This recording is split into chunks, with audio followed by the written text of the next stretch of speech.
नमस्कार मंडळी. तुम्हाला कधी असं वाटते का की आपण धावतोय पण कशासाठी? आयुष्यात सगळं असूनही एक रिकामेपणा का जाणवतोय? गोंदवलेकर महाराजांच्या आजच्या ह्या प्रवचनात आपल्या या सगळ्या अस्वस्थतेवर त्यांनी एक अत्यंत साधा पण प्रभावी उपाय सांगितला आहे. चला तर मग जाणून घेऊयात. महाराज म्हणतात, आपण नामस्मरण करतो पण ते अनेकदा वरवरचं असतं. जसं आपण एखाद्या गोष्टीची कळकळ व्यक्त करताना बेंबीच्या देठापासून म्हणतो, तसंच नामस्मरणही बेंबीच्या देठापासून व्हायला हवं. का? कारण आपल्या सर्व वासनांचा उगम तिथेच होतो. जेव्हा आपण नामाची वस्ती तिथे निर्माण करतो तेव्हा वासना आपोआप शांत व्हायला लागतात. प्रत्येकाला आयुष्यात कशा ना कशाची ओढ असते. ती ओढ म्हणजे तळमळ. पण आपण ती तळमळ चुकीच्या गोष्टींकडे म्हणजे सांसारिक विषयांकडे वळवली आहे.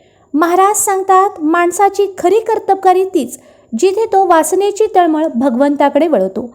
जेव्हा तुमची भगवंताला मिळण्याची खरी तळमळ लागते तेव्हा भगवंत स्वतः तुम्हाला हात द्यायला येतो. आपल्याला भगवंत विसरल्यामुळेच आपण दुःखी आहोत.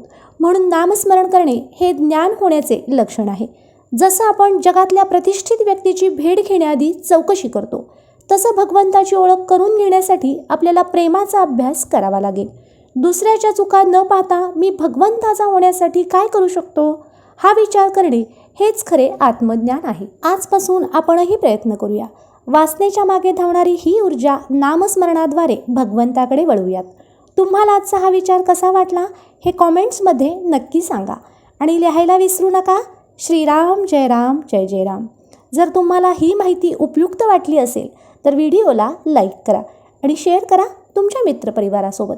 अशाच रोजच्या प्रवचनासाठी पूजा अँड उद्धव व्लॉग या चॅनलला फॉलो करायला विसरू नका. पुन्हा भेटूयात अशाच एक नवीन विचारासह. श्रीराम जय राम जय जय राम.